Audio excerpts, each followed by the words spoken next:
Tonight, in an explosive and dramatic primetime television hearing, the January 6th committee revealed minute-by-minute details of President Trump's inaction for nearly 3 hours as rioters stormed the Capitol. Here's ABC's Chief Washington correspondent, Jonathan Karl. President Trump did not fail to act during the 187 minutes between leaving the ellipse and telling the mob to go home. He chose not to act. Tonight, the January 6th committee zeroed in on Donald Trump's actions and inaction as his supporters assaulted the U.S. Capitol. The committee showed how Trump's own top advisors pleaded with him to do something to stop the violence. Donald Trump ignored and disregarded the desperate pleas of his own family, including Ivanka and Don Jr., even though he was the only person in the world who could call off the mob. Tracing the more than 3 hours between the end of Trump's Stop the Steal rally outside the White House and his video statement calling on his supporters to go home.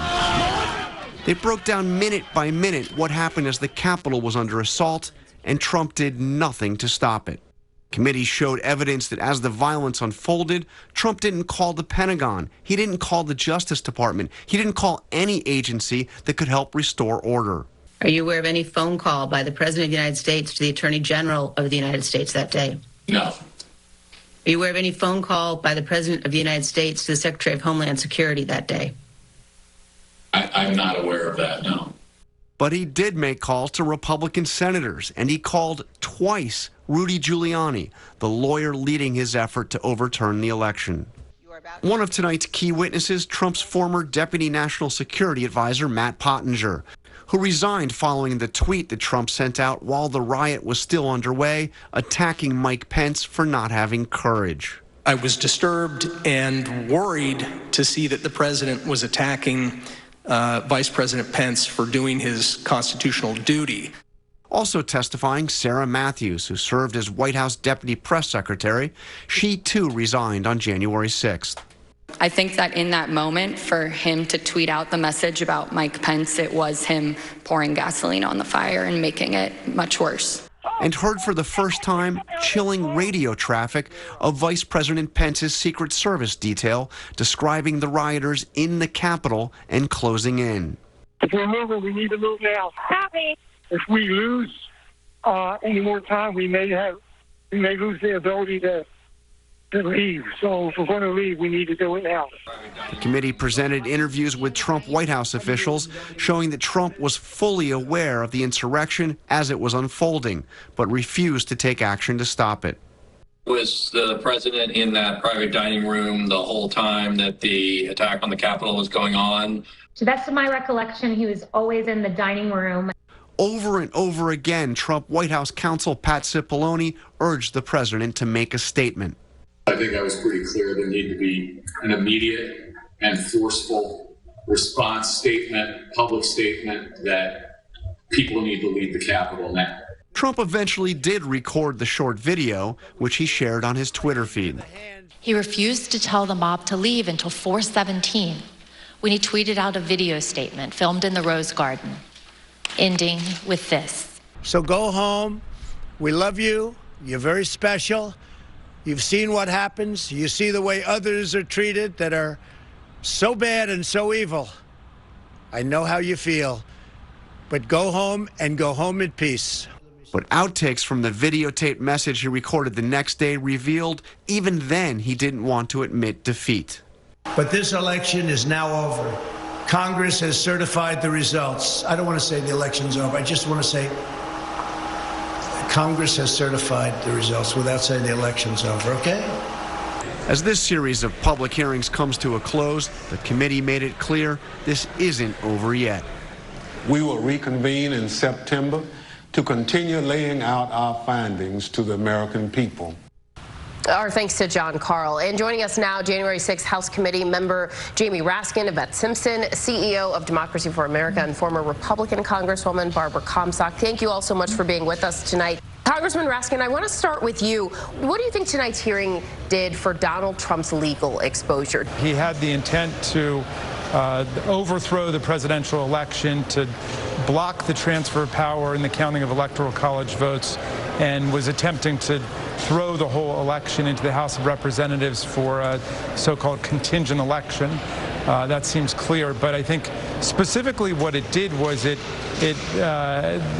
shone a very harsh spotlight on his actions during the 3 hours when a real president would have been calling the Secretary of Defense, calling the National Guard, calling the mayor of Washington, D.C., mobilizing the apparatus of the government to defend our besieged Capitol officers and defend the Congress and the Vice President. So much focus tonight, not only on his action, but as you point out, his inaction during that time. Yvette, I want to bring you in. The January 6th committee has now held 8 public hearings. Do you think that the committee has made the case that President Trump broke the law? And what do you think was maybe the most damning evidence that we heard tonight? You know, I think the arc of the 8 hearings was really compelling, starting with his knowledge that he lost the election and ending with not just his inaction, but his deliberate inaction and his escalation during those really important moments when people needed him to stand up and be the president. And I think the idea that not only was he inactive, but he was actively calling senators, trying to get them to continue to reverse the fair election while they were escaping for their lives. I mean, he's trying to get them to reverse their vote. And they're saying, Mr. President, we're trying to get out of the building. People are trying to kill us. So many important moments today that showed not only that Trump was inactive, but he was escalating the moment and that he was doubling down. But Barbara, I want you to weigh in. Many Republican members of Congress say they aren't watching these hearings, so they didn't hear many of those things. Some, in fact, say they would support Donald Trump if he runs for president again in 2024. So I have to ask you, have these hearings changed the minds of any Republican members of Congress or any Republican voters out there? Well, I think what's been so effective is that it brought you back to January 6th, and it showed what everyone said on that day. And so it's showing these are all Republican witnesses. It's Trump White House counsel. It's the Trump Attorney General. And it's Trump Republican members of Congress. All of that testimony from Kevin McCarthy in real time, other Republican members. And as Adam Kinzinger pointed out, it's not just that Donald Trump failed to act. He chose not to act, and it was intentional. And he knew these people were armed. He sent them up there, and then he sat there when everyone is imploring him in real time, and he chose not to act because he wanted this violence to go on. He knew it was going on because he was watching TV. I certainly hope there will be indictments and convictions. This is a person, Donald Trump should never be in the seat of power again. And Representative Raskin, I want to bring you back in very quickly. The Department of Justice has a long-standing policy not to confirm any investigation prior to an election that could impact the vote. We have seen this happen before. What do you think? Do you think this policy needs to be put aside ahead of the midterms this fall, and what comes next? Well, look, the Department of Justice has different kinds of criteria for whether or not to bring a case. One is the gravity of the offense. It's hard to imagine a graver offense than this one. Another is the culpability of the potential defendant. Here again, Donald Trump looks to me like the guiltiest president in history in terms of what he just did. And the third criterion is about deterrence of future similar misconduct, and we just can't have coups and insurrections and political violence in our democracy in the future. You know, I guess I would just say anybody could then get out of being prosecuted by saying they're going to be running for some office in the future. Congressman Jamie Raskin, Yvette Simpson, and Barbara Comstock, thank you all so much for being with us tonight.